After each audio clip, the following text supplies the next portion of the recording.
ఈ నెల 30-31న మంచిర్యాలలో జరిగే పీడిఎస్ రాష్ట్ర రాజకీయ శిక్షణ తరగతులను విజయవంతం చేయాలని పీడిఎస్గా విద్యార్థి లోకాన్ని కోరుతున్నాం.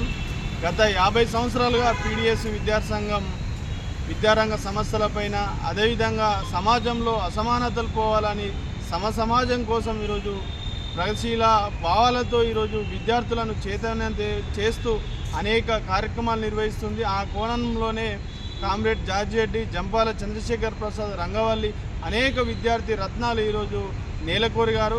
వారి స్ఫూర్తితో నేడు పీడిఎస్ ఆశయాల కోసం ఈరోజు పీడిఎస్ విద్యార్థి సంఘం పోరాడుతుంది. నేడు కేంద్ర ప్రభుత్వం ఈరోజు న్యూ ఎడ్యుకేషన్ పాలసీని ఈరోజు తీసుకొచ్చి విద్యను మొత్తం కూడా ప్రైవేటీకరణ, కార్పొరేటీకరణ, అదేవిధంగా మొత్తం కూడా కాషాయీకరణ చేసే విధానాలను ఈరోజు తీసుకొచ్చింది. అదేవిధంగా ఈరోజు రేవంత్ రెడ్డి ప్రభుత్వం కూడా మొత్తం కూడా విద్యారంగాన్ని విస్మరించారు. విద్యాశాఖకు మద్దతుని కూడా ఈరోజు కేటాయించినటువంటి పరిస్థితి ఉన్నది. రాష్ట్రంలో విద్యారంగం కూడా అనేక సంక్షోభంలో ఉన్నది.